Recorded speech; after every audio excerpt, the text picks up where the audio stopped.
Welcome, friends of the European Health Forum, to this closing plenary. What a spectacular European Health Forum 2020. First time ever just online. More than 900 participants, and we only had one major hiccup. I would like to say a super thank you, a big thank you to Dorley and our wonderful team that we made it through this online conference, first time ever. My second remark, what a European Health Forum in what times of a political crossroad. Ladies and gentlemen, friends of the European Health Forum, I would really like to say that this COVID crisis brought out the necessity to dance with the elephants, which are hindering us to making more progress when it comes to health and an economy of well-being, more justice in our societies. When, if not now, we do need new partnerships for health, democracy, and business. Some of these elephants are particularly challenging when it comes to health. The elephant of national fragmentation, the elephant for social and economic determinants, the elephant of nationalism, the elephant of populism. And I think we were as capable of establishing here in the European Health Forum the dance floor to dance with all these elephants. And I think the clear answer to all this dancing here in Gastein and in beyond Gastein is a European health union. Regardless which session, this was the golden thread through all our panels, through all the sessions, that we do need a European health union. Not a weaker European Union, but a better and a stronger European Union. There is no alternative, and I can make it very simple and clear what this last 6, 7, 8 months also brought out. The national fragmentation leads to chaos when it comes to overcoming our COVID crisis. Think only about the travel regimes, the travel bans we are having. This is chaos. This is not worth of a European Union because there is no cohesive measure how to deal with this. But there's also a strong example where the European Health Union is working. When it came to the conclusion and to the political will that the 27 member states are together in procuring vaccines against COVID, we were capable of exercising our market power, and we succeeded, and we will succeed. So, because there the European Union is almost the only global player. So, the big theme, and the big answer of this dance with elephants is the European Health Union. And I'm very humbled that we also have a manifesto, a draft manifesto on the table, which was sponsored by our former Health Commissioner for Health and Consumer Protection, Vitis Androukaitis, and I'm very grateful that he is the patron of this manifesto. But all this is also a call, a strong call and a powerful call on the trio presidency of the European Union. And I would like to thank that today we have Thomas Steffens, the Secretary of State of the Ministry of Health in Germany, among us, and also the Minister of Health of Portugal, Marta Temido. I'm very grateful that you are participating in this closing session to underline the necessity that we move forward, a better and stronger European Union, not a weaker one. As President of the European Health Forum, I would like to thank you to our long list of excellent and renowned speakers. I would like to extend a thank you to all of you who participated from the cyberspace. Once again, many more than 900 participants throughout this conference, which is also a good sign that the European Health Forum is strong and lively. And my last thank you, of course, is to our wonderful team who made this possible. And with this respect, I wish you all a pleasant and successful closing plenary And this time I don't have to say safe travels home, because you are already home, but I would like to extend a welcome next year, when hopefully we can see each other again, face to face, in beautiful Gastein. Thank you very much. What does the COVID-19 crisis mean for the future of health in Europe? As one of the epicenters of the global pandemic, European countries have found themselves facing a common threat. Yet we have witnessed overwhelmed health systems, a free-for-all scramble to procure ventilators and personal protective equipment, and uncoordinated implementation of border closures and lockdowns. In short, Europe's first instinct was to retreat to its national borders, an every country for itself mentality. This health crisis has precipitated an economic crisis and an existential crisis about the purpose of the European project. The EU has been tested and found unprepared and wanting in terms of its ability to protect citizens' health. But, in its defence, its hands are tied by treaty powers. There is no legal basis to strengthen the EU institutions' ability to better address public health crisis on the continent. Does this crisis call for more Europe, a greater role for the EU in health, and a renewed concentration on the shared core values of solidarity, unity, and integration? Will the value of good health and well-being finally be given the prominent recognition and investment it deserves? Now, more than ever before, is it finally time for a European health union?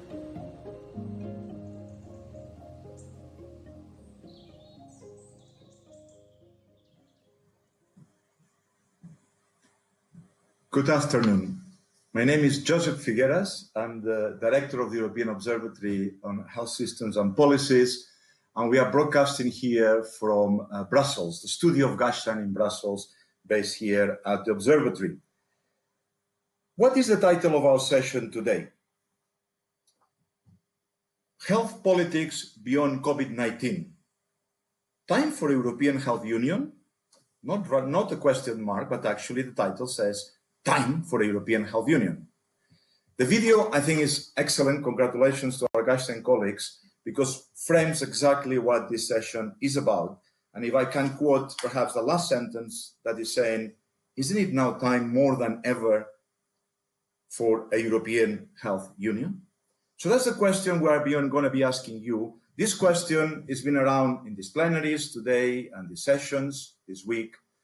Is a topic that we've been discussing in the past in former Gastein sessions, Gastein plenaries, and it's an area of discussion that earlier in the week we had a workshop with the young Gasteiners, and we had the high-level policy dialogue also trying to address this area of how to move towards an European Health Union and what it means. I suppose at the very basic rationale, there are three questions we need to ask ourselves if we want to progress towards an European Health Union. The first question is the why.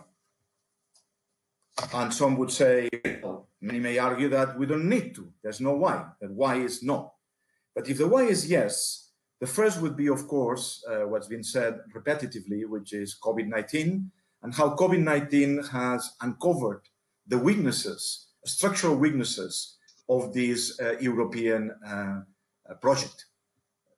Not only, as the video said, the weaknesses, but also existentialist, almost problems and rationales that are not very clear. But I would ask you, is the COVID different from the prior shocks? Didn't we in the prior shocks see similar kinds of knee-jerk reactions from the member states and some of the failures of working together through the European Health Union? For instance, the financial crisis, the refugees crisis.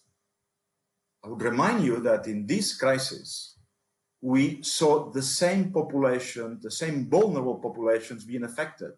On those crises in Gastein and elsewhere, we're talking how the role of the European Union, Health Union, can play a bigger role to protect those populations.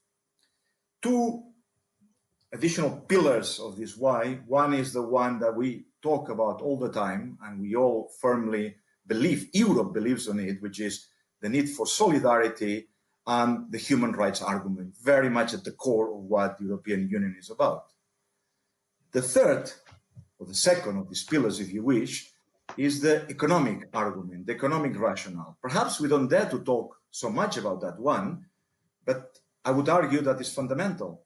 What is cross-border threats but externalities that should be dealt across member states because are affecting us and we cannot deal with them separately? That's a key economic argument to deal with those. Not only COVID. Remember that AMR potentially could become a much larger threat that COVID has been. If you look at some of the projections, some of the scenarios that they've been looking at. The purchasing, the market power of 460 million buyers together, as we've seen with the vaccine, as we can see with some technologies. Another economic argument, I suppose, would be the economies of scale and scope in so many areas such as health technology assessment, in so many areas such as rare diseases, where countries could work together for a common good, a common European public good. So the why is not really what we're going to do in this session. We're going to talk about the what. And this is the question I ask my panelists, I ask you, distinguished delegates, to think about. We have to go from the symbolic, from the rhetoric, to the what kinds of increases in mandate and power we want to give to the European Union to deal with these common issues. Not only the topics, which are very important, but how much the member states are prepared to give that additional power, be it financially, be it regulatory, legally, or even, many would argue, politically. This is exactly what I like us to discuss, if that's okay, in this session. What areas, what levels of action, and so on. And the what will be complemented then by the how. How do we take the European Health Union forward? What kinds of processes, political processes, we would need to put in place to, such as the Manifesto that our president has talked about, to move this venture together forward. Let me tell you about the structure of the session today, the menu after this appetizer. I hope it's been an appetizer and not turn you off, and you're still online. We'll have first a keynote speech to further frame the argumentation for this debate. That will be followed by a panel which will explore these key priorities to move forward, I just mentioned. The delegates, you delegates, will contribute with a poll. And my colleague, Matthias Wismar, who's here besides me, watching and making sure that I'm online. And if I make any mistakes, he will remind me. He will be monitoring the Assembly and monitoring Twitter, and come on board with your questions, summarizing your questions and your contributions. So please bring them in. Well, as I said, I like to invite Ilona Kickbush. It's a real pleasure, as always, to have her speaking. She, as you know, is the founding director of the Global Health Center and chair of the International Advisory Board on Global Health in the Graduate Institute. But that's just one of her titles, Ilona. You have many more. Your CV is long and full of achievement. So please set the stage for us in the next few minutes. And as I said, I'll bring you back later because I believe there will be lots of questions and contributions as well from the delegates. Ilona, the floor is yours. Thank you very much, Joseph, honorable ministers, dear colleagues. Let us remember, in her first annual State of the European address, the European Commission President Ursula von der Leyen said the coronavirus had underlined the need for closer collaboration on health. And as you will see on this first slide, she says very, very clearly, for me, it is crystal clear we need to build a stronger European Union, a stronger European health union. And I think this is really the leading sentence that we are all referring back to. I think we can underline here from the European Health Forum Gastein that a Europe where all people are as healthy as they can be throughout their lives is possible. We can also see that each health crisis, BSE, SARS, Ebola, has added a health policy layer and created new institutions for health in the European Union. So in the face of this crisis, the COVID-19 crisis, we need to take forward the call for new EU competencies in the field of health, as well as the appreciation of how many other areas of the EU policy impact on health, so that both form an important part of the forthcoming conference on the future of Europe to be held next year. Let us be clear. The challenge is not to make the EU, i.e. Brussels, responsible for all matters in health, but to find the right form of integration and cooperation for the EU and its member states to act more effectively together in health, both in normal and in pandemic times. And this is absolutely critical, to do so in solidarity with the rest of the world. Some have argued that this role is so important that it would merit a European Commission Vice President for Health and Well-being.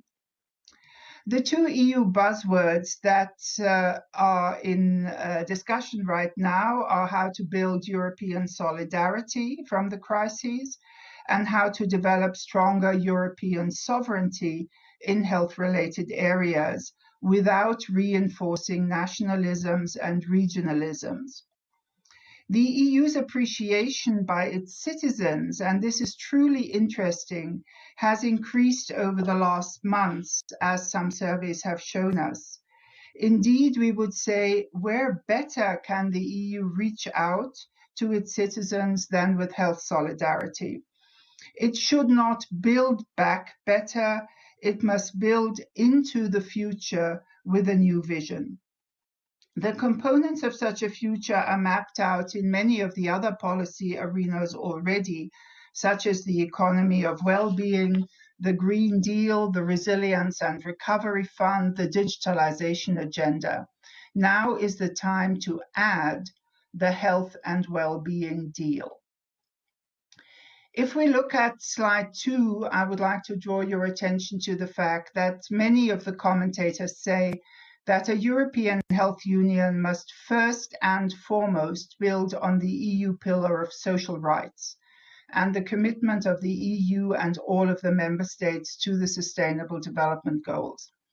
This means a European health union would promote well-being for all people of all ages and work synergistically through strong, mutually supportive components between social and green Europe, universal health coverage, and protection and preparedness, meaning not only pandemics, but protection areas such as high level of consumer protection and patient rights. But, and this is what we say on slide 3, precisely because we did not define the EU as a health union, we paid a very high human price for championing health sector austerity 10 years back. Some have defined 2010 as a game changer year when health was subjected to economic governance procedures which deeply intruded into national health policies and systems. As one author wrote, the EU cannot, and I underline this, the EU cannot have an accountant's vision of health policy. In Europe, we talk much about being a community of common values with a strong commitment to democracy and multilateralism, which is a key argument to make the European Health Union a democratic union, to include the voices of patients, civil societies, professional organizations, disadvantaged and discriminated groups, and professional organizations. So first and foremost, as much as I appreciate that Joseph says, what are the mechanisms? What are the mechanisms? We must approach those mechanisms with the right mind frame. The European Union is a joint project between the member states, the EU institutions. It's a political, a legal, and a technical project, and the citizens. A European health union must empower citizens and patients. Health is a human right, and the EU has a duty, as do member states, has a duty to ensure it. We have learned in the pandemic, we must not only be protected, we must protect one another. Indeed, the lack of solidarity at the beginning must be a warning. The former European Commission President Jacques Delors rightly in March described it as a mortal danger for the European Union. So where are we? What can we build on? We all know the mantra, the European Commission's competencies on health are currently restricted. We have the quotes that the Commission can complement national policies and encourage cooperation. I won't go, because I'm sure we'll do that in the panel, into any detail about how this allocation of competencies left its mark in the initial responses to the corona crises. And it is because of this that many today argue for a treaty change. For example, Margaritis Schinas, the Vice President of the European Commission, told reporters just last week, if the moment is right, it will happen. But especially the European Observatory, Josep and his colleagues have shown us that the EU actually has a very wide portfolio of health policy. So even if a treaty change is not considered, the possibility to extend the dimensions of EU health policy action is considerable. And we mention some of those in the next slide. Indeed, we have already had two critical developments. We have an extensive field of European health law, and we have witnessed the expansion of European health expertise within European institutions. And this many of us do forget, the EU's Court of Justice has played a considerable role. Many say that the regulatory role of the EU is indispensable to protect public health and patient safety, and it is embedded in the body of EU legislation and the programs overseen by several agencies which are named here on the slides.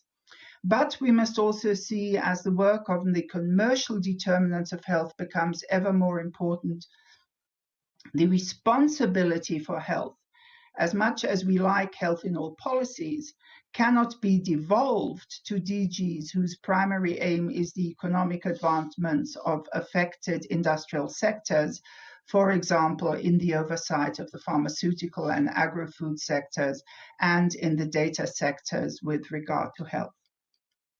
So we started to learn to build solidarity from the corona crises. Europe can build greater health security in a whole number of areas: strategic stocks, supply chains, investment protection, investing in R&D, coordinating in multilateral forums. We've seen how critical the free movement of goods and of patients has been in the context of the crises. This response has been suggested could still be strengthened through a health solidarity clause that works in a similar way as the EU Civil Protection Clause. Some others are also suggesting a directive on minimum standards in healthcare and public health, including a health stress test that is applied in the same way as we now apply stress tests to European banks. This would relate to a treaty change because it implies important links to a fiscal union, for example, if a country faces major financial crises and this affects its health system. At the same time, we must see that under a different legal basis, not health law, the EU is investing significant sums of money into different kinds of instruments. Health research, a whole range of determinants of health are addressed in the EU's neighborhood and its development programs.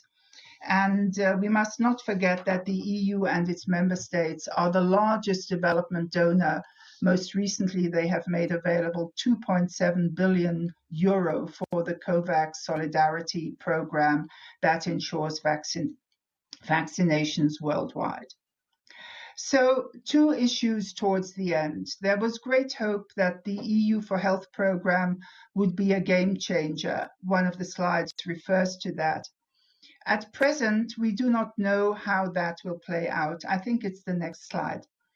Proposals that are out there are to strengthen the European Medicines Agency and the Centers for Disease Control. There are a number of suggestions how to do that. Finally, a new agency for biomedical advanced research and development, the Biomedical Advanced Research and Development Authority, short BARDA, is to be established, and the German presidency is supporting a number of those developments. But there are other suggestions who say, don't strengthen each individual agency, create a fully integrated European health agency composed of the continent's best experts and supported by them. So finally, what about health sovereignty?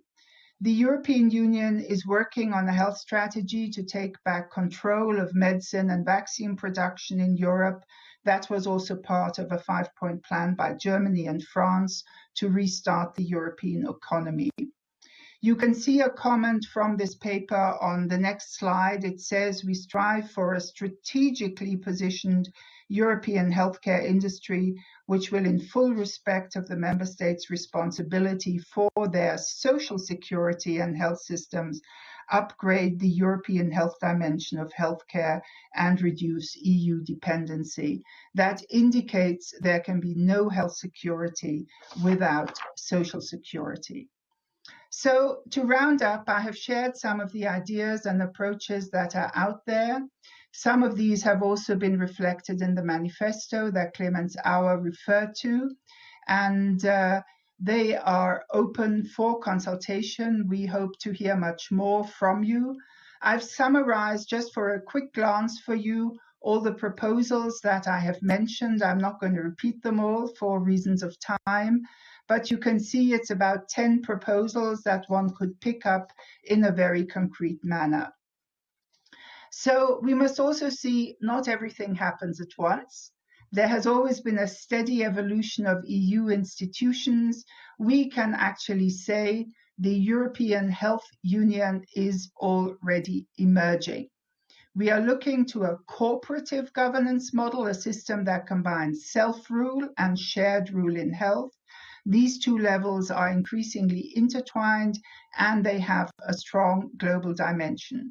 So we must keep in mind, next to the conference on the future that I've already mentioned, the EU president is working with Italy during its G20 presidency to convene a global health summit, which will manifest the global health responsibilities and contributions of the European Union. Von der Leyen has said this will show that our union is there to protect all. I would say, and that leads me back into history, if we fail on the health project, we will fail ultimately on citizens' social and economic aspirations for the future of Europe and the world. Have a look at this last slide. Let's remind ourselves of Robert Schuman, who already in 1950 didn't only want a coal and steel union, he wanted a health union. He didn't get it. But he did say Europe will not be made all at once or according to a single plan. It will be built through concrete achievements which first create a de facto solidarity. That is what a European Health Union should do and would do. Thank you very much, and I look forward to the discussions. Thank you very much, Ilona. As always, impeccable. And I like that you went to the roots of what the European Union is all about.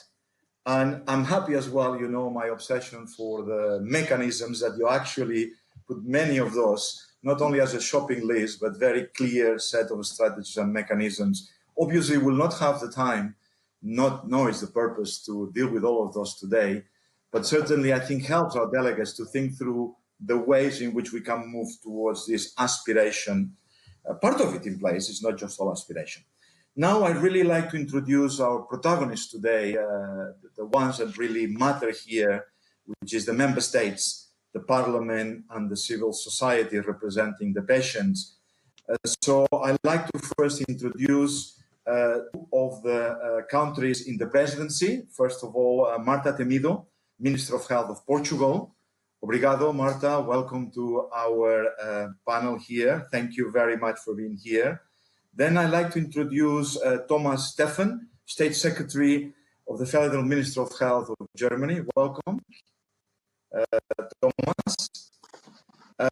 Then I'd like to introduce, basically, I'm very pleased as well, Mohamed Shahim, Member of Parliament for the Labour Party from the Netherlands, is joining us today as well.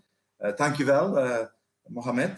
And then finally, last but not least, because actually we should start with the people and the civil society, is Caroline Costons, that many of you, all of you know, Director of EuroHealthNet. And I know you're not representing all the civil society, but I'm going to ask you to do a little bit of that, Caroline. I hope that's okay.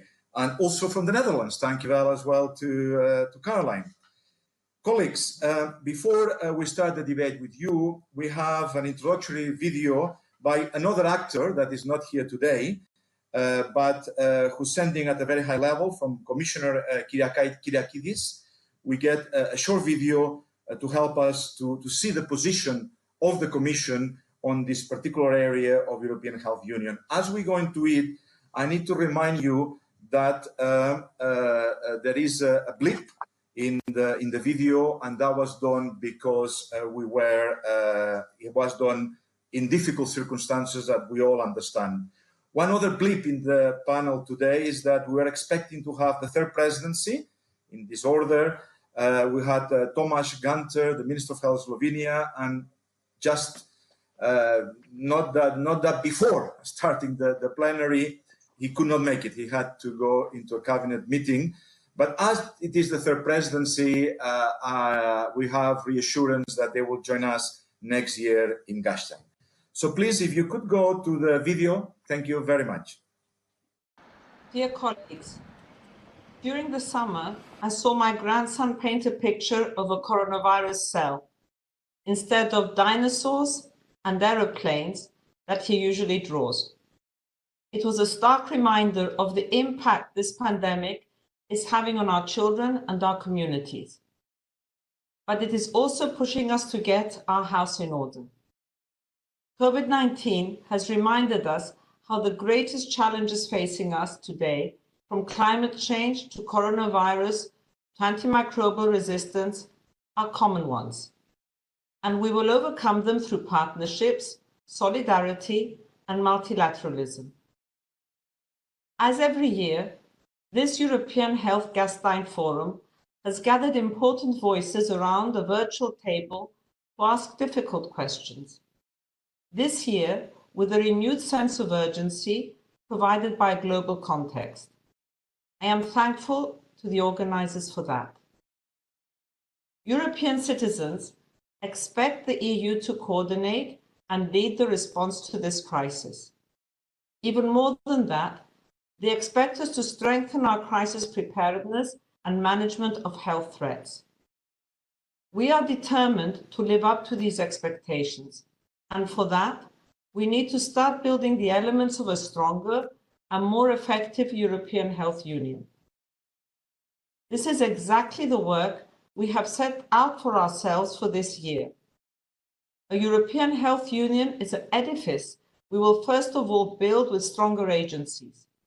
We will therefore reinforce the European Medicines Agency for Disease Prevention and Control and the European Medicines Agency. And we will also launch the work to build a European BARDA, a strong instrument to oversee biomedical advanced research and development in the EU, so that in the future we are better prepared, have the right instruments, and can respond effectively to threats. The foundation of the edifice will be a stronger health security framework, which will draw the many lessons learned from the crisis and will reinforce the way we jointly face up to common public health threats. In what some experts call the age of pandemics, these foundations for closer cooperation will become all the more important. And yes, in this context, we cannot talk about closer public health cooperation without asking a question on institutional competencies. Do we have enough Europe in the area of public health? Do we need more? This is a question that we will put on the table, and I am glad that it is being discussed here today. In parallel, we know that these issues are not national or European. They are global. That is why we are determined to coordinate efforts to strengthen the World Health Organization so that it is fit for today's world. And we will continue to lead global efforts as Team Europe to help our partners deal with this pandemic. Ladies and gentlemen, building a healthy, sustainable, and resilient EU is no easy task. We are working non-stop to provide EU citizens with a safe and effective vaccine against COVID-19 as quickly as possible. And we are determined that the world's poorest and more vulnerable people will have access to affordable vaccines, which is why we are participating in the COVAX facility. At the same time, we're developing a pharmaceutical strategy that will incorporate learnings from the crisis and address shortages, access, and affordability of medicines. We'll be launching Europe's Beating Cancer Plan, and our Farm to Fork strategy aims to make food systems healthy and environmentally friendly. The standalone EU for Health programme will allow us to take far-reaching actions based on our experience, but with our eyes fixed on the future. Dear colleagues, now we have a chance to move forward together, bolstered by multilateralism and solidarity. Let us take this opportunity to evolve so that we create a healthier, more resilient EU, because returning to the old normal is clearly no longer an option. Thank you. Thank you very much, Commissioner Kyriakidis, for sending us this video. You gave us already a number of initiatives, very specific, very practical, taking place now, and they are there. They will be building that European Health Union. Just let me echo the last sentence. To return to the old normal is no longer an option. And that's what we're going to be talking about, whether indeed are we returning to the old normal or not. Let me now move us to a poll question. This poll question that you'll be able to vote on, it responds to the what. What level and how much mandate we want to give to the European Union. Let me take you through to the 4 questions and remind our panelists that I'm asking them please to vote, because vote is not secret in your case, and I'd like to talk with you about what did you vote. The first is we only need to apply the first choice, if you want, is the question, of course, is which statement do you agree with most? So in order to make progress towards the health union, European Health Union, we have 4 statements that you need to choose from. We only need to apply the EU current instruments more effectively. So effectively is more political will, because the instruments are there. The second is we need to strengthen the health mandate with additional financial and regulatory powers. So in some ways, this could be interpreted as we need additional legislation. The third, people would say none of the above will work, it will suffice. It will say we need to change the EU treaty. Anik the Router the other day in the Health Policy Dialogue was saying it's not only about additional legal instruments, about having health more in the treaty, more powerful in the treaty, but also empowering the health actors to be able to act on the internal market mechanisms, on the trade mechanism, or in other areas. And finally, the cynics would say it is hopeless. Health will always be the EU Cinderella. Of course, it is a EU Cinderella to some extent, because now health is dancing with elephants. with the prince elephant in the EU palaces, everyone loves Cinderella, half Cinderella. The question, like in the tale, Cinderella disappeared. And the question to you is, will she disappear altogether? And we'll look for her once we have another crisis? Or like in the fairy tale, I'm not very much into fairy tales myself, the prince, the European Union, who will go back, get her immediately, marry with her, so she's happy forever and ever. Okay, now let me, while you think long and hard on these 4 questions, we'll see some of the cartoons that Floris has been preparing for us and some music.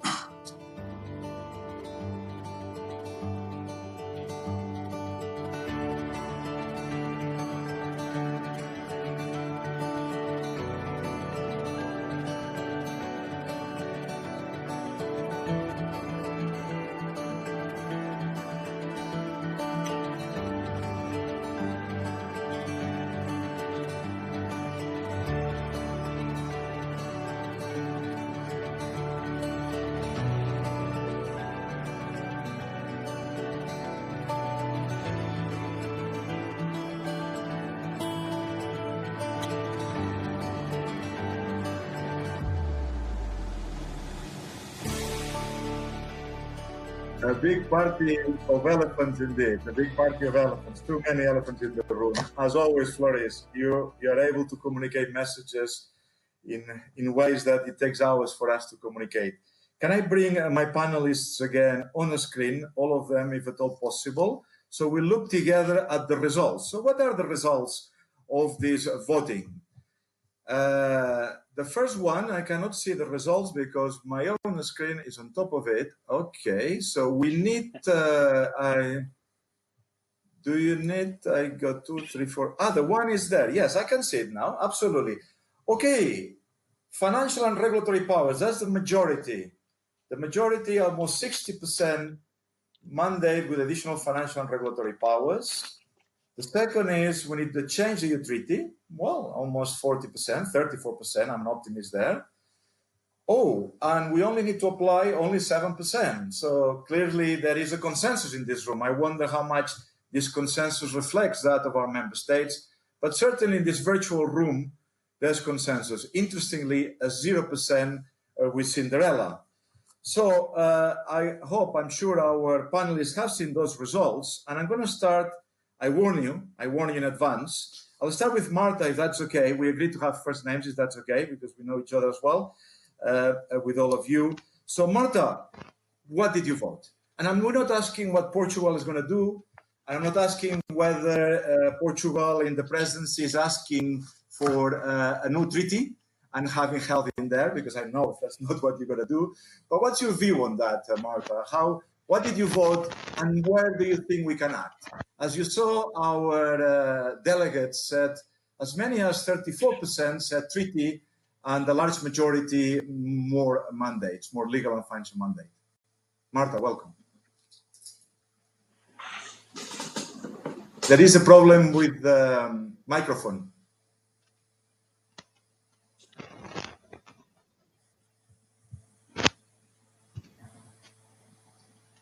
We cannot hear you still. Can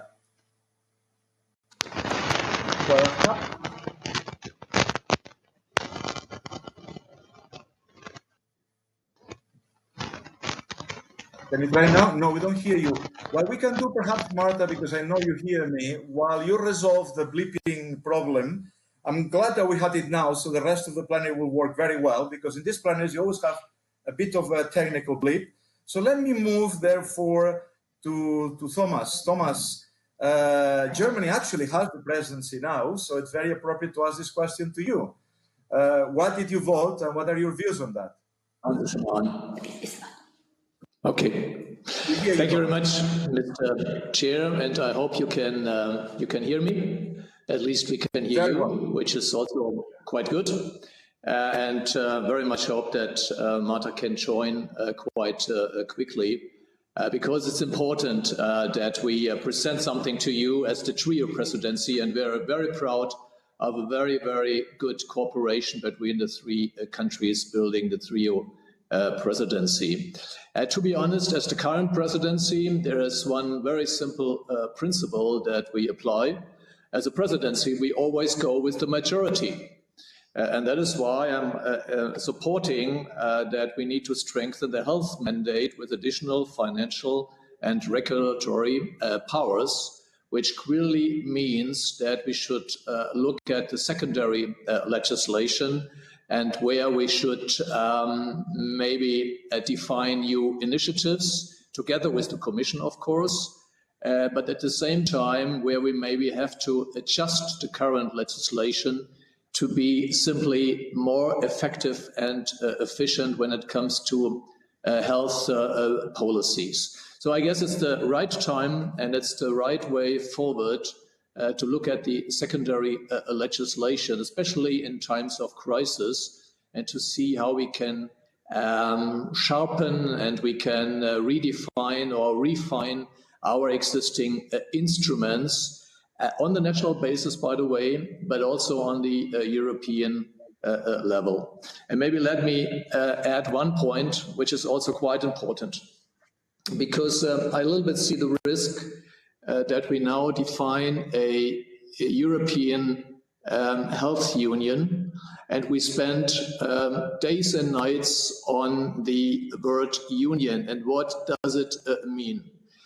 Mr. President, I think we should start from the people's view and whether we can bring benefit to them and to the patients in Europe and not waste months on a single word like the European Health Union. It's about substance, it's about the content and not necessarily about the wording. And that is why I'm a little bit alert that maybe we have to discuss the treaty change issue again, but I do not think that this is the time to discuss a theoretical treaty change. I've experienced that in the financial and fiscal sector, and we have seen that we have to spend a lot of time to get things right.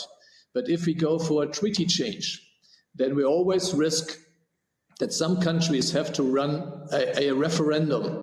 And the referendum itself is always, because it's democracy, very open. And that is why I do believe that the approach to now look for the better secondary legislation is the much better way forward, the much safer way forward to really produce something as a good outcome, as I said, for the people and the patients in Europe. Thank you. Excellent. Thank you very much, Thomas. That's exactly what we needed. It's not just a treaty change, but it's the political economy. Some of us were still traumatized about prior referendums we had in Europe. So I think that's a pragmatic way forward there, and hopefully with the treaty reform at the end of the line.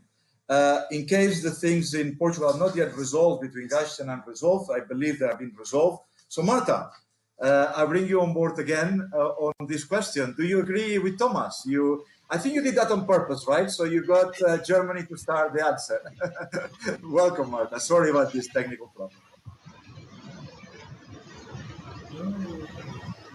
I'm really sorry, Marta. Apparently the problem is not yet resolved. I apologize. I don't know what went wrong. We'll go back now to the Parliament. Mohamed, I know the Parliament is very active these days. There are a number of documents on the issue of the strengthening health in the European Union. And as Thomas said, I like that very much on the concrete aspects that will help our citizens. And Gashan is very much about that. So Mohamed, what is your vote and what is your wish and what you as a politician in the Parliament are fighting for? So if you can hear me, I voted very for well, two, yes. So we need to strengthen the health mandate with additional financial and regulatory powers, because I do believe, as the Federal Minister of Healthcare of Germany said, I do not know whether we can be on first name basis. It is the easiest step, because changing treaties will be bureaucratic, will take a long time, and we do not know what it will give the expected or required result. But what I do feel, and especially in the last days, in the days after Corona, within this crisis, is that people also look at Europe to solve it. to a big extent. It's about how trustworthy is the European project.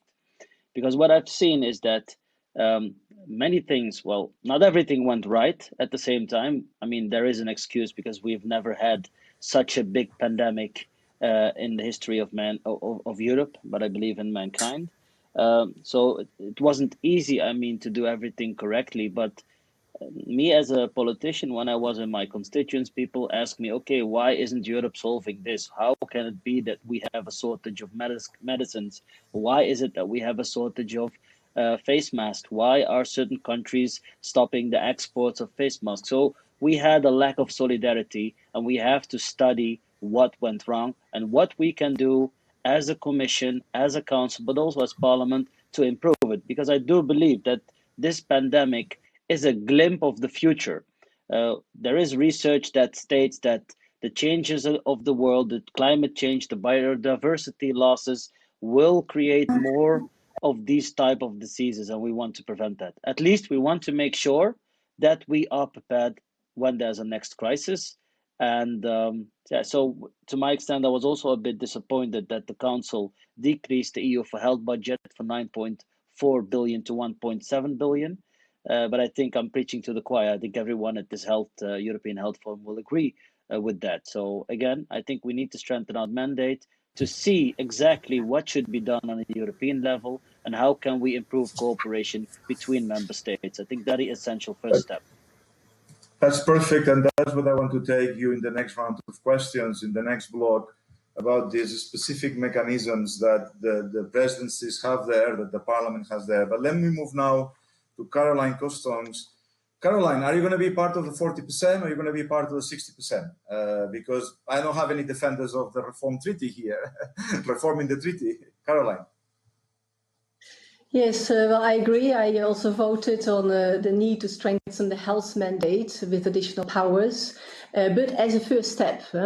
And if it's not going to work out, then we may push for a treaty change. And if we do that, then we can use a right-based approach, because we have the European Pillar of Social Rights, which was already in 2017 proclaimed by heads of states and parliament. And it has a very beautiful principle as part of this pillar. And it says that everyone has the right to timely access to affordable, preventative and curative healthcare of good quality. And wouldn't it be nice if this principle is the basis of a new treaty article? I mean, that would be my wish, because then we put people central, we put equity central, it is on prevention, it's on quality, and these are all important features for the European Health Union. I realize that it is a risky process, it will be a super lengthy process, so maybe we should avoid it in this stage and work with existing treaty and strengthening existing mandates, but I wouldn't exclude it for the further future. Thank you, Caroline. Thank you for bringing the treaty and really summarizing very much what we're talking about. It's not that many of us would like to have that treaty changed exactly. I love the way you would formulate it, love it entirely. But also, but highlighting that is the political economy and the complexities in doing that, what Thomas so nicely highlighted. And Marta, I don't know what's the situation there. I will wait for the technicians to interrupt when you can speak, and then I'll interview you directly. I don't have much information, so colleagues in Gastein, whenever you have resolved that with the technicians in Portugal, do interrupt me and I'll bring Marta immediately. I'm so sorry. I really don't know what is the problem. Thank you, Luis. Perfect. Thank you. You need a headset, I understand. Let me continue with you, Caroline, as I have you there on the screen now, to the next block. And in that next block, I'm going to read something to you. The next block is about exactly the kinds of priorities, the practical mechanisms that the three of you have talked about. And I'll read you the comment from Politico of last week in a meeting that I was involved speaking as well. And it's very short. It says, Commission President Ursula von der Leyen endorsement of a European Health Union, listen, has gotten the health bubble dreaming. So we need to tell Politico, we need to tell our citizens that we have specific mechanisms. And I'm sorry, Ilona, to go back to the mechanisms. I like by the end of this round to comment on that, Ilona, about whether you heard the right ones. The kinds of strategies that you'll put in place. So Caroline, as well with civil society, why don't you come back and tell us from your organization, but also from this document which on the European for Health, European Union for Health, what kinds of 2-3 key priorities you would put in this European Health Union? Yes, the EU for Health Civil Society Alliance is a very strong group, and Your Health Center is a part of that group, and it has been calling for more health in Europe, and they suggest to develop an EU roadmap focusing on improved coordination among national health systems, preparedness, on sustainability, minimum standards of care, and prevention and promotion. That's one suggestion. A second suggestion that they gave is to really start up an inclusive European debate with the aim to strengthen the EU mandates in health, but also to strengthen the mandate of health in other sectors, like in trade and agriculture and the Green Deal and so on, which can be part of the future conference of Europe, and always with equity at the core. And as always... Can I interrupt you there? It's exactly what I like to hear, that it's not just the health articles, but how can we have an impact on all these other areas, trade, internal market that you're mentioning, environment and so on. And you say you want to start an European debate, which I agree. But what kinds of mechanisms, I'm sorry to be such a pain, what kinds of regulations, finance, how do we empower our health actors? Because let's face it, so far, some have been very smart, have been able to use the internal market regulations on the area of professional mobility. Matthias, you've done seminal work in this area. Of course, on the regulations of goods and devices around pharmaceuticals. But what are you aiming there? We don't want just to continue saying, yes, we are weak. Yes, it's complex. Yes, we don't have an impact, and we should have an impact. What would be your take on that? And then I'd like to move to the Parliament, which at the end of the day is legislating for all that.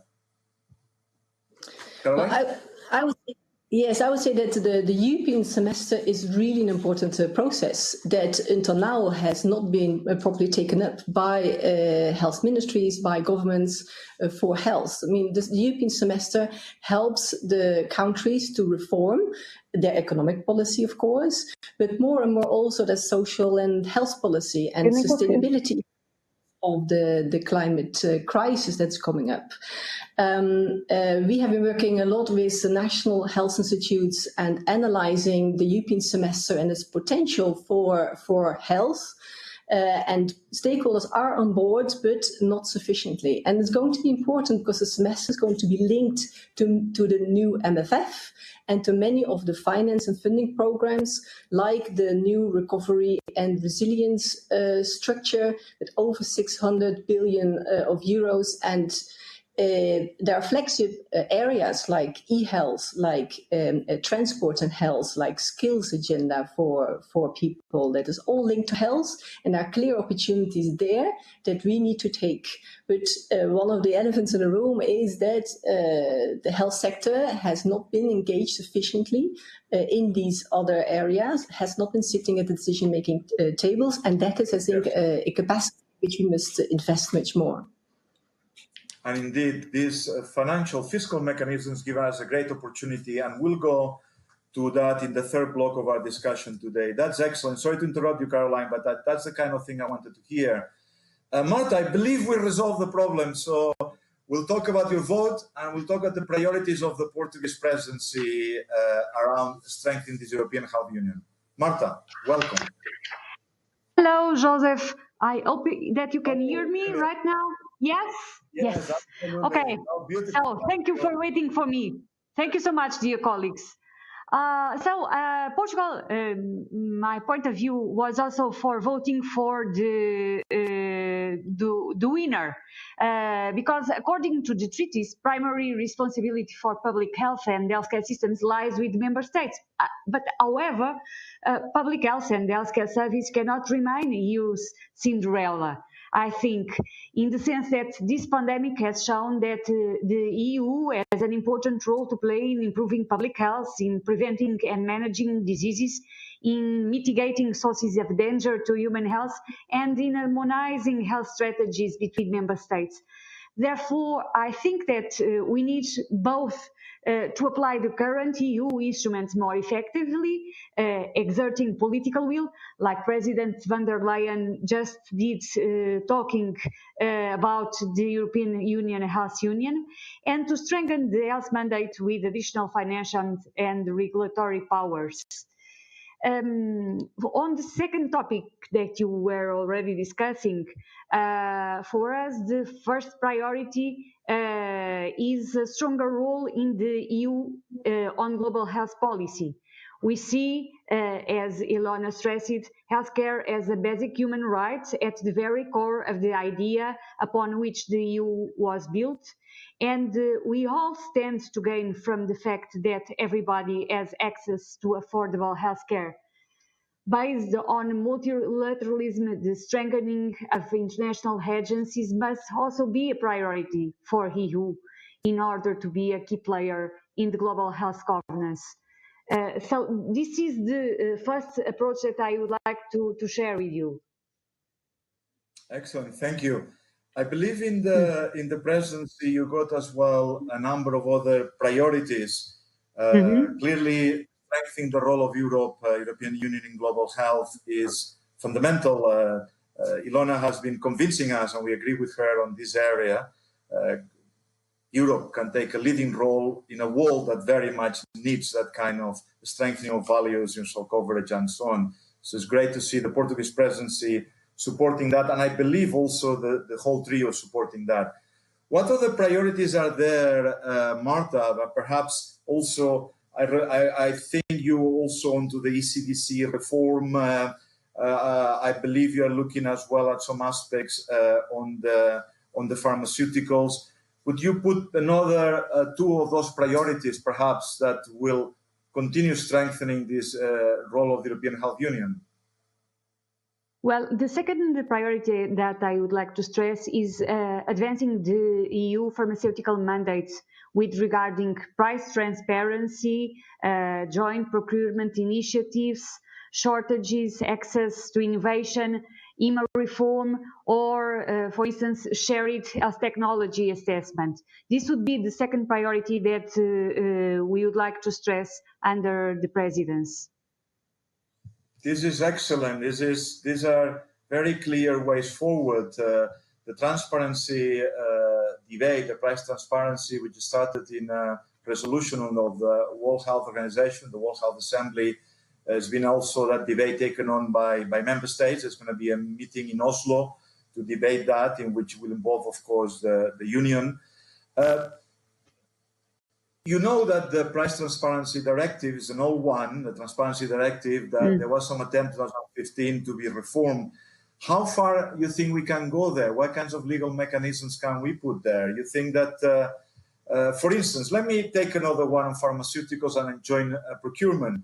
The joint procurement on the vaccine is turning to be a real success, and you mentioned that already.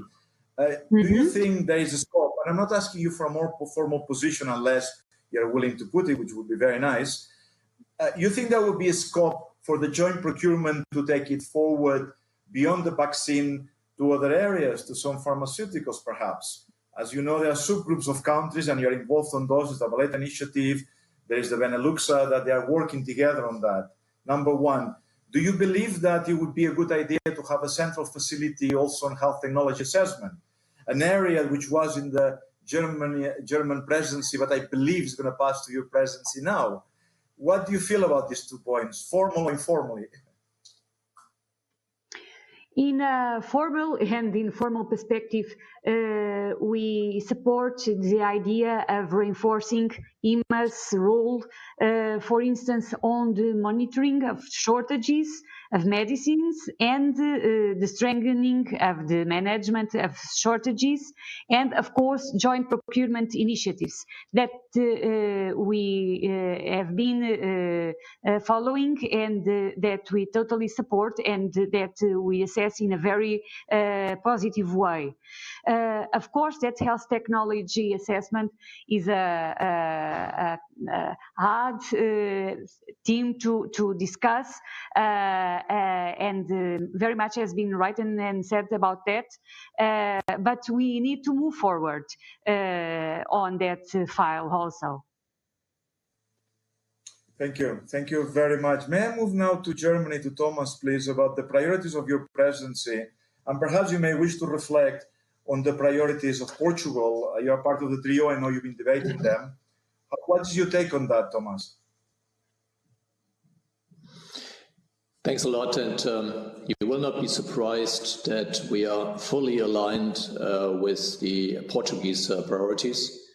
I've mentioned the excellent cooperation between our countries. And that is why let me maybe come back to some of the points the Minister just raised. First, it is correct to say that this is the time to strengthen the European voice in global health policies. We have today spent 2 hours together with our European colleagues to discuss the WHO reforms. And we will continue to do so, because we are living in times where maybe, I hope not, but maybe the United States will leave the WHO. And I guess as Europeans, we have a lot of reasons not to then look at China to fill in the gap, but we have to do something as Europeans on the policy side as well as on the funding side. So it's a very important approach that we have to discuss further and fix it. What is the future European role in global policies and with regard to the WHO? First point. Second point, as Marta said, we have to reduce our huge dependencies when it comes to the production of ingredients, vaccines, and so on. We are highly dependent on China, India, and other countries. And again, it's about European sovereignty to do something and to develop a European strategy, but also to implement the European strategy. And also, let me come back to your question on the health technology assessment. I do believe that there are a lot of reasons to discuss availability, accessibility, and affordability of those products. But the right order, in my view, and others might have a different view, is before we can discuss to access a product, we have to be sure that it's available. And that is why we really want to strengthen the internal market for ingredients and for medicinal products in the European Union. And we very much look forward to the strategy that the Commission announced to us as the presidency several times. And we very much hope that we will have that strategy on the table to discuss it with our friends in November 2020. Second point. The third point is about the ECDC. It's directly linked with today's crisis. And I think we all agree we have to strengthen the ECDC. We need something like the CDC in the United States. And that is why I guess we should look at data transfer to the ECDC. We should look at the processes of the ECDC. We should also encourage the ECDC to come up with very clear recommendations to the member states, and maybe also with a follow-up process, and if member states then comply with the recommendations or not. But this is a very, in my view, important lesson to be learned out of today's crisis. And very briefly, Mr. Chair, a fourth point is about the future. And the future brings me back to the benefit of the people and the patients in Europe. I think we all agree that we have a lot of health data collected in the European Union. And I think we should discuss a roadmap on to what extent we can use the health data in future times and also ensure access to the health data to the benefit of the patients, together with artificial intelligence and individual medicinal treatments. I think we have to do more when it comes to the future and the sovereignty of the European Union. Thank you. That's impeccable. Perfect laying out of the priorities as the Portuguese presidency did. The question, of course, for reflection in general, is how much around the European health data, an area that was discussed in the second plenary as well, a need to regulate and ensure the access at the same time. How much legal powers are we prepared to give to the European Union above those of the member states to play a role across the member states? We can go back to that in a minute. But I'd like to bring now Mohamed from the Parliament perspective. Mohamed, do you agree on those priorities? Well, whether you agree or disagree, they're there. What would be the priorities? Do they coincide with the priorities of the presidency, the priorities of the Parliament?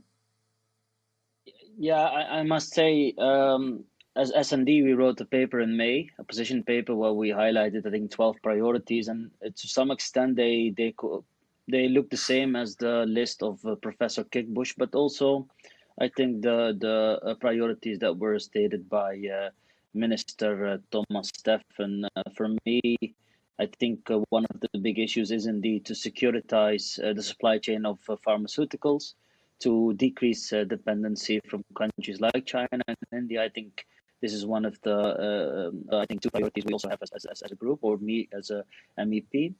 I mean, related to that is also, I think, the supply chain of medical devices and protection material. But I also think that thinking about this stress test on the European level after the banking crisis, we have developed a banking stress test, and we also started talking about the banking union. I know that in today's hearing of Commissioner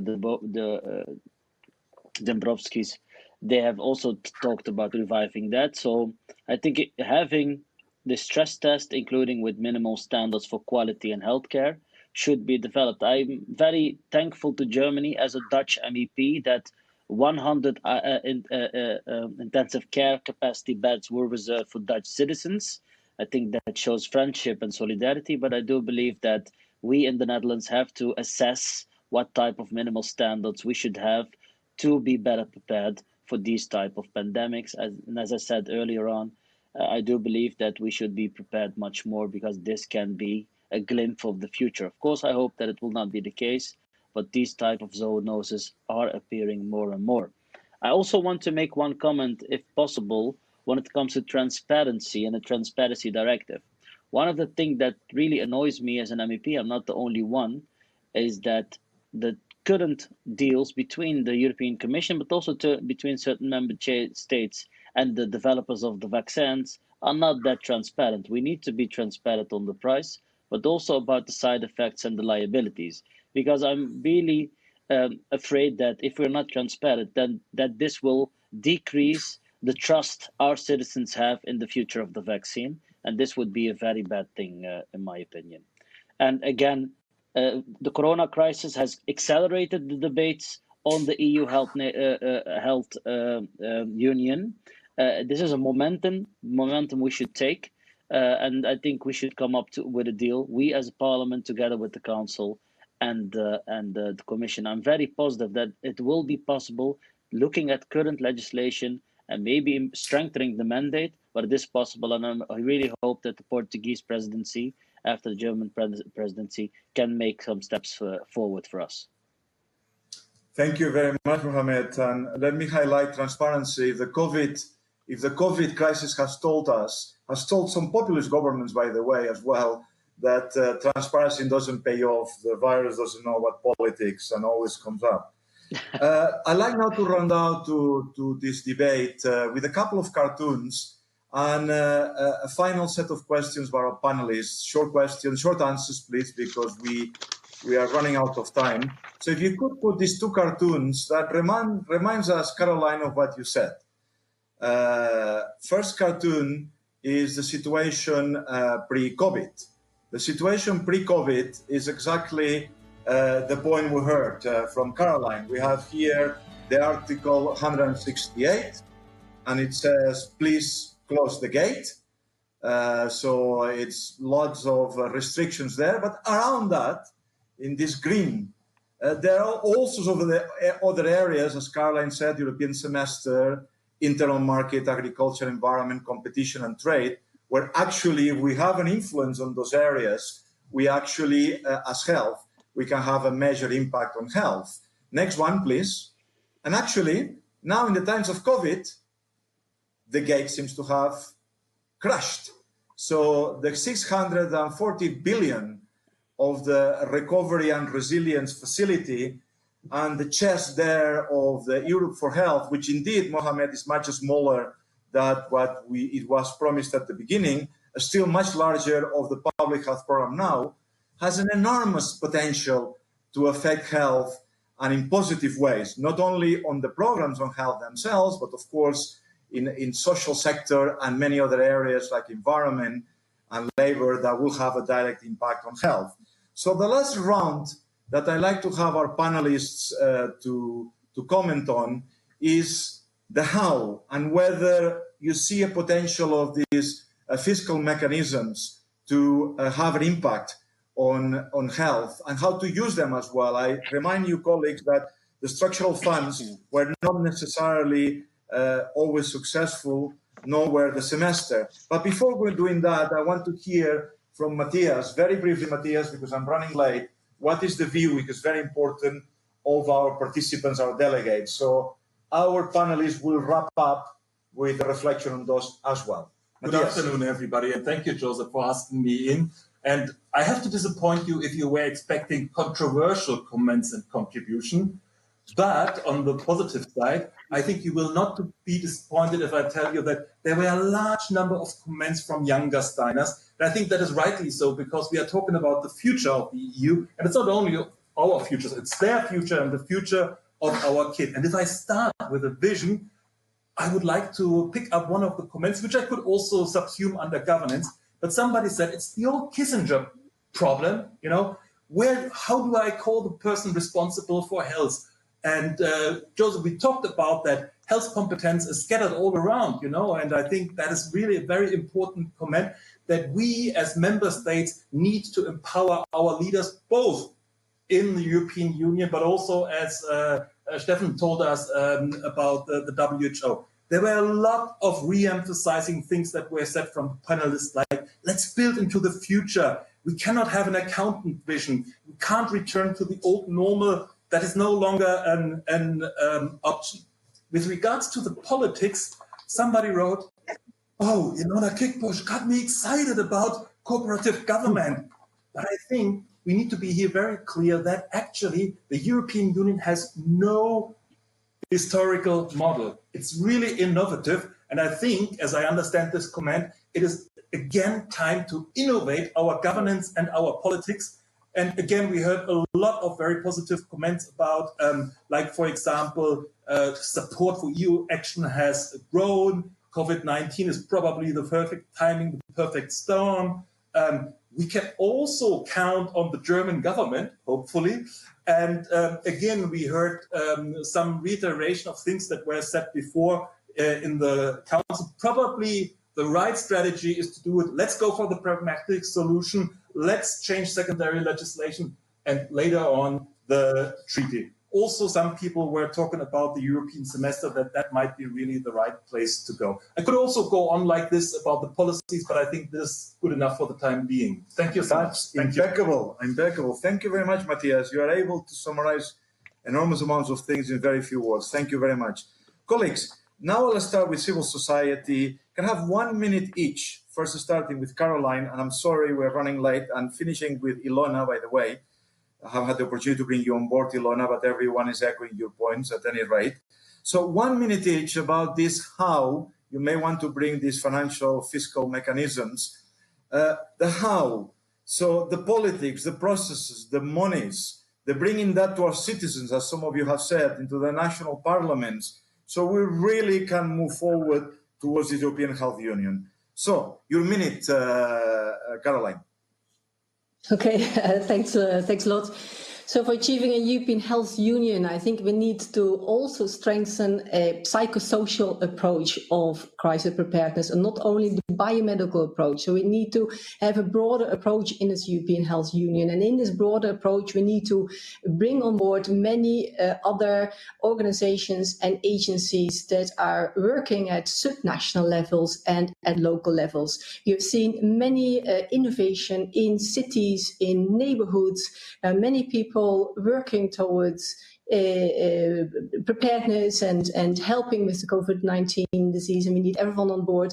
Our member agencies are looking into the behaviors and how citizens respond to the measures, whether there's a fatigue on the pandemic, and trying to tackle the mental health of populations, whether they are, not increased anxiety and sleep. And so mental health is an important competency for European Commission also to take up. So a much broader approach towards a European Health Union is one that I would like to see. And by only in that way, we are able to bring a lot of other actors with us in achieving a European Health Union. Perfect. Indeed, mental health is very important for our citizens, for our patients. Mohamed, summarize, synthesize the how, please. Yeah, well, when I was a member of the local council in my city, Helmond, in the southeast of the Netherlands, there was always, people were hesitant to put money into prevention. There was always money if people got sick, but into prevention, and saving cost was always an issue. So I do believe that this big elephant of 600 billion was not going to be on the table if there wasn't a crisis. Let's learn from that. For me, it's very important to treat healthcare as a fundamental right, and let's invest, as my colleague panelist, Caroline has said, let's look at it from a broader perspective. Let's also put a lot of investments in prevention, and I think that would be a good start. Impeccable, thank you. Thank you, well, Thomas. Thanks. And for me, the how is twofold. The first is on the financial side, that I think we all would have expected different outcome of the Leader Summit on the Youth for Health program. And let's see what the European Parliament can still do to ensure that there's sufficient funding. At the end of the day, my recommendation will be that we have to use the available funds in a most efficient way, because sometimes we find out that more money does not help. It's about setting the right priorities, and then organize the funding. And that is what we have to do. And again, sometimes it's also about having synergies with other European programs like the Horizon Europe or Digital Europe. I would call it leverage. So we have to discuss to what extent we can link the Youth for Health program with other better funded European programs and make the best out of it. And to be honest, I can well imagine, because I've spent years and years in discussing recommendations on the European semester, that it also would bring some benefit to the member states to really see what kind of recommendations will be defined in future times, to what extent they can be implemented, to what extent we can have a benchmark or best practice exercise also in the European Health Union, as we might call it. And the second point, very briefly, is about the how to make better speed and progress. And to be honest, again, we all agreed that we should look at the secondary legislation. We should use the community method to the extent possible. We might also reach a point where we have to discuss again, to make better speed, the intergovernmental approach. I don't like it. I really prefer the community method. But to give you one example, where we at least started with the intergovernmental approach was on vaccines. We started as the Vaccines Alliance with a few countries, simply because the world is not waiting for Europe. At the same time, Chinese, US Americans are negotiating vaccine agreements, and that is why we had to start with our alliance. But again, after we made the speed, then we have shifted it to the European Commission and to all other member states, and now we are all together in one boat, and we follow the community method, which is much better, and we are making speed. So maybe this is one of the examples that we could copy to other cases. Thank you. Excellent. Leverage, benchmarking, and being in the same boat together with the elephant. Marta, briefly as well, do you agree with that? And you will give us your final reflections, please. Okay. I think that how we will get to a European health union can have many shapes and sizes. So we need to have further discussions in order to decide. For instance, I think that we need to discuss the concept of European health union. Maybe this is not the same for all of us. President von der Leyen made a bold move in addressing the issue of a European health union. She set the bar very high, and from my point of view, it will define the way in which the European Union will move onwards health-wise. From now on, it will be the backdrop of all the decisions that will be made, especially, of course, in the context of the COVID-19 pandemic, but not on that context. Not only on that context. Thank you very, very much. Very nice way to wrap up. Ilona, sorry I haven't brought you on board given the lack of time. If you can give us a Twitter of the very good tweeters we have, I want to know your followers, on how would you wrap this up today? As you started, now you wrap it up with a Twitter. We don't hear you, Ilona. We don't hear you, Ilona.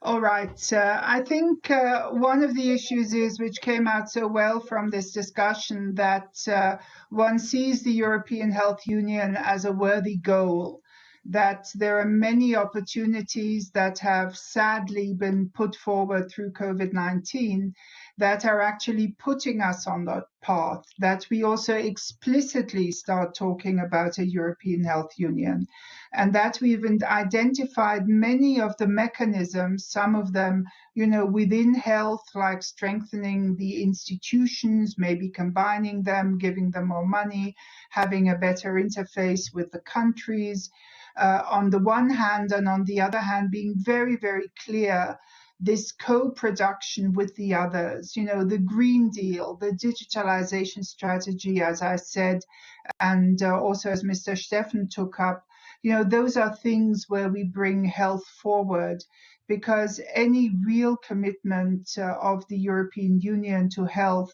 is, on the one hand, within health itself, healthcare and public health, but the other really, really big part is the social pillar, are the social determinants of health, are the environmental determinants of health. And unless the European Union finds a good way of combining the social protection of its citizens with the health protection of its citizens and the environmental protection, it will not be able to turn a European Health Union into something real, into practice. And I think it's that path that we are all willing to go, and that will take us further. Thank you. Not quite a Twitter, but impeccable. A real health in all policies. Thank you very much, panelists. Sorry, Gasha and colleagues, for my lousy management of time. And I'd like now to introduce Jean-Philippe Beck, the CEO of EIT Health, and Dorley, everybody, Carl Hodliff, that they're going to be presenting. Please stay. They're going to be presenting the results of very innovative solutions from the hackathon, young hackathon developers. Dorley, Jean-Philippe, the screen is yours.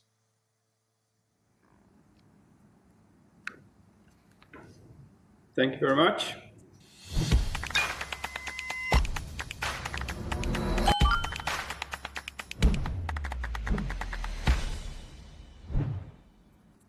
Okay, thank you very much, Josep. Yes, it's true. You did not give us very much time anymore for the hackathon. This is the last part of our program. We're about to wrap up the EHFG, but it is one of our highlights.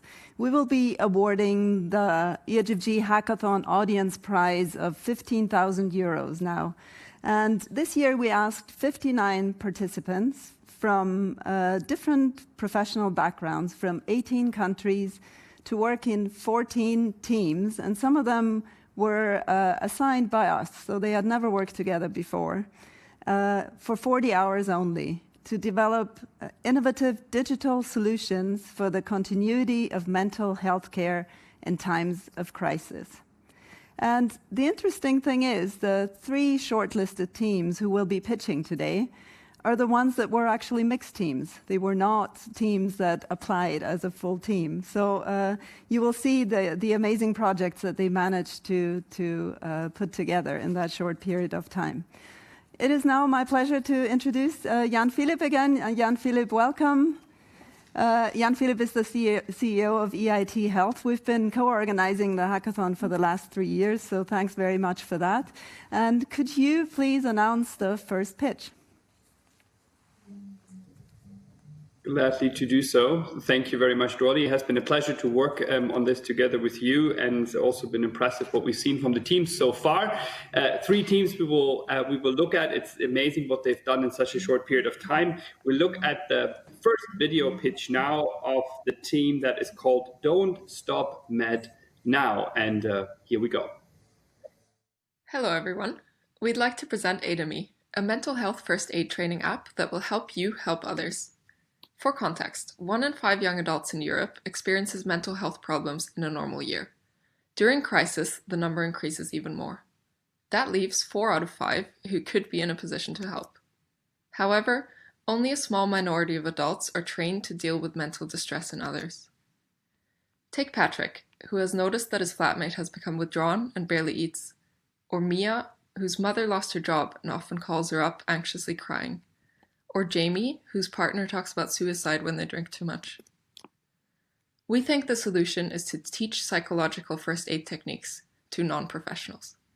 Without replacing professional care, it can significantly improve outcomes. This is why we came up with AIDA-Me, the psychological first aid toolkit. Alex will now show you the prototype. Thanks, Nina.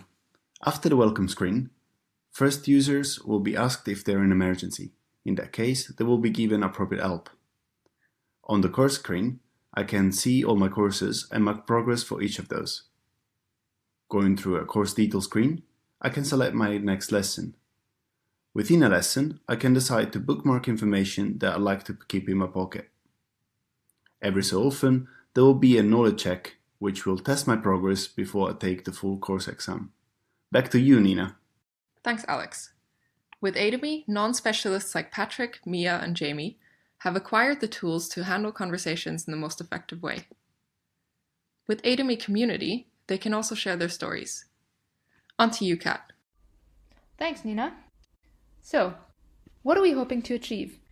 We believe that AIDA-Me will educate users about mental health challenges, help to destigmatize the conversation around mental health, and finally, empower them to approach someone who is suffering. Let me show you our plan to make AIDA-Me a reality. Today we have a prototype which we are developing every day, while we also refine our business plan. In 6 months, we want to launch the app alongside our first marketing campaign. 1 year from now, we aim to have 10,000 free users and release AIDA-Me Business and AIDA-Me Community. Looking into the future, we would launch AIDA-Me Freemium, develop a practice AI chatbot, and develop new features that, above all, ensure that we continue helping our users to learn about mental health and help others. I'll quickly introduce you to the team. We've got Alex, Levi, Nina, Diana, and then there's me, Kat. So thank you for listening, and if you have any questions, feel free to reach out. Ciao! Okay, big thanks to the first pitching team, and we'll go immediately to our second team that is called DIME. Hi everyone. Imagine being a single parent in quarantine. This can be overwhelming, confusing, and scary. especially when you're not able to reach out to other peer parents. In Germany, there are 1.5 million single-parent households, and the numbers are steadily increasing. Statistically, 30% of single parents show signs of depression and anxiety, which also increases the risk of their children to show similar symptoms. These are not only individual tragedies, but also great costs for society. With approximately 62,000 euros spent on only one mentally ill person per year, the total costs were estimated at no less than 28 billion euros in Germany. And that's numbers of normal life without the distress caused by COVID. Here's the need. Parents who are not able to assess what they feel, facing mild to moderate mental health disorders, need an easy access to support. Why? Because we need to reduce the number of mentally ill single parents in society. Therefore, we developed a digital peer support platform, PeerMento, because scientific evidence has shown that peer mentoring has a positive impact on mental health. How does it work? First, people can explore the shared personal stories of trained peers. Second, those who got engaged can use our questionnaires or chatbots to assess their mental well-being. Tracking their progress through regular re-evaluation will allow us to step in with coping strategies when needed. Third, after self-assessment, they get access to appropriate peer meeting rooms, where they can share their experiences and get guidance from others. What makes us stand out? We provide a safe, anonymous, and easily accessible tool that enables to interact with trained peers and professionals. Most importantly, PeerMento allows parents to increase self-awareness so they can start taking care of their own mental well-being. What's our roadmap? In phase 1, we co-develop a functional prototype with our end users. In phase 2, we carry out a pilot study in a focused region like Berlin. The collaboration with single-parent networks and Facebook groups provides access to our target group. The study will generate data about coverage and efficiency.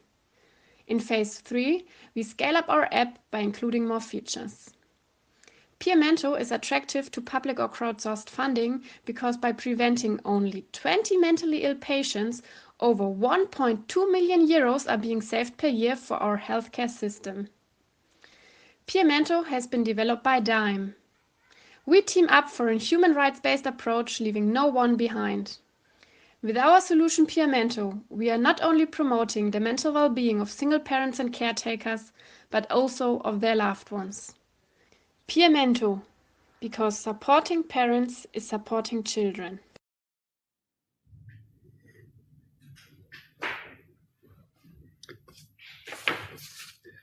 Fantastic. That was a wonderful pitch, and I think we can move on to the pitch of the last team for today. So we will hear from the team Animo, please. We are Animo, a multidisciplinary and multicultural team from Europe, and we are here to hear you and to support you. One of our teammates is Lauren, who suffers from bipolar disease. Her story last weekend started when she called the general hotline under anxiety symptoms, got a reply such as, "Do you even know what line you're calling?" and ended up going to the hospital to recover. There, the doctor didn't know her clinical history. But this experience and many similar ones by other patients could be avoided. Finally, Lauren went through this alone. Her family is not always aware of what she's going through and do not know how to help her. Often in peer support groups, patients feel they don't fit in. So why are we here? Mental illness in times of crisis should not mean going through it alone, without being understood or heard. We want to give Lauren a better experience. We propose Animo, a patient-driven digital support network with 3 interfaces for patients, their families or caregivers, and healthcare staff, trained and qualified to respond to the needs of people with mental illness. The aim is to improve the quality of life of mentally ill people by improving preventive care, follow-up, and familiarity between staff and client. The client can enter their clinical data and maintain a diary based on voice recording or written messages. The real innovation is the voice analytics. Using keywords and detection of the speed and tone of speech, a patient's state of mind can be inferred. With the client's permission, the diary will be shared with both their family and healthcare staff, allowing them to monitor their state. Another feature are organized and moderated peer-to-peer discussions tailored to the client based on interest, age, and other characteristics, where they can positively reinforce each other. For relatives, this platform can be used to stay close to their loved one. They will also have the possibility to connect and speak with people with similar mental illnesses as their loved ones to understand mental health literacy better and how and when they can help. Finally, a team of healthcare workers will be available to tend to the needs of the patients either through periodic visits or emergency in-person support. This part has already been implemented with success in the Netherlands and Sweden. So what differentiates us? Animo is the only solution to bridge clients with family caregivers and professionals using artificial intelligence to analyze a patient's state through voice recognition analytics. We estimate that Animo would be cost-effective by 40% as it would reduce associated comorbidities, suicide attempts, overdose, and reduce hospital stays. Our proposal is to introduce Animo through the health insurance system and pilot this in countries with mixed social insurance schemes where similar applications are already underway.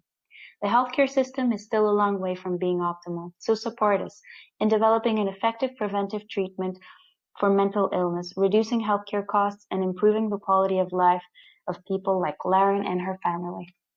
Thank you. So as you can see, 3 amazing pitches, and you have to consider that was after 40 hours of working together only. So congratulations already to all 3 teams now. But we would like to ask you now, our audience, to please vote for the winning team in the poll on the right side of your screen. And while you're doing so, I'd like to ask Jan Philip, could you tell us a bit about EIT Health, and especially in connection with this year's sub-theme of new partnerships in health, what your area of work exactly is?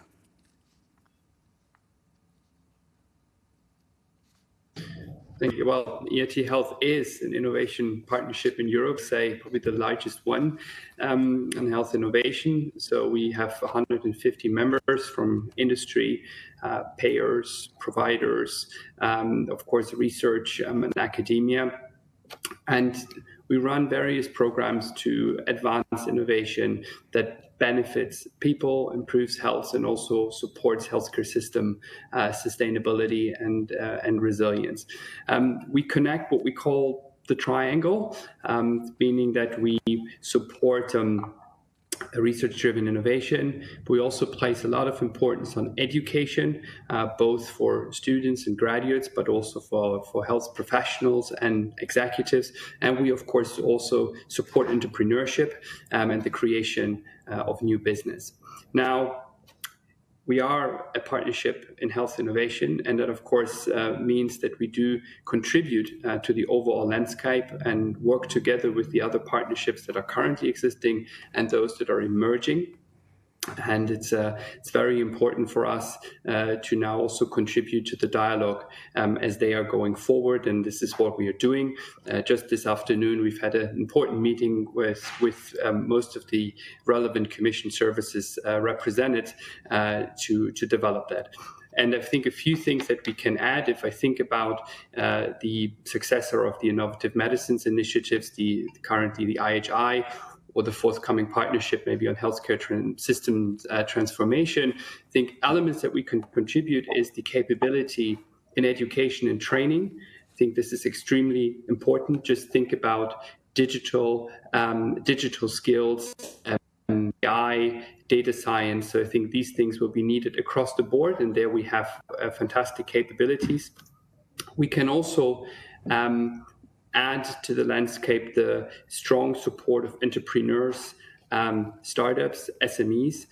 This is something where we can connect to ecosystems, to private investors, and I think this is also something that will be needed across a number of partnerships.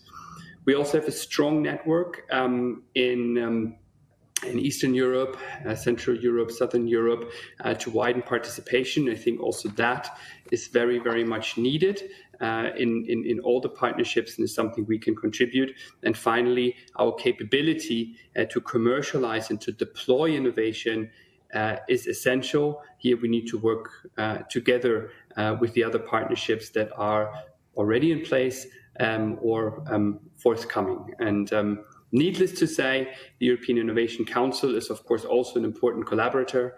I was happy to see that a letter of intent on deep collaboration has been signed just recently at Commission level, and that we will also be doing important pilot actions together with the EIC, all for the benefit of new companies that can deliver great solutions for patients and citizens out there.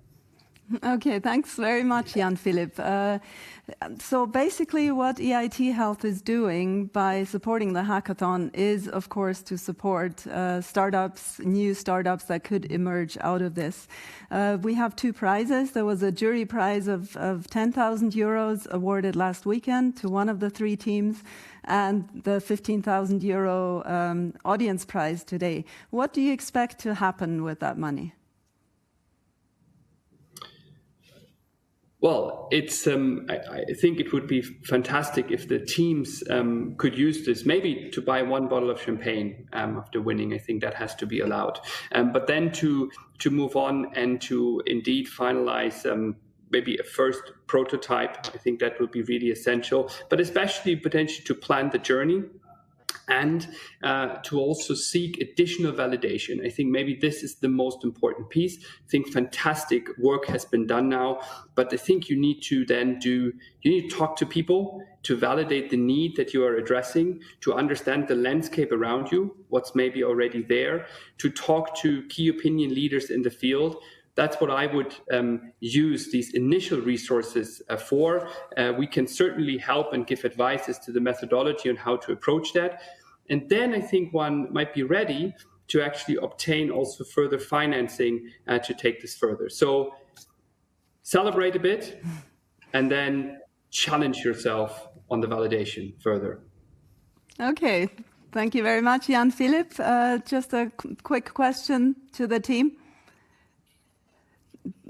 Do we already have a winning team?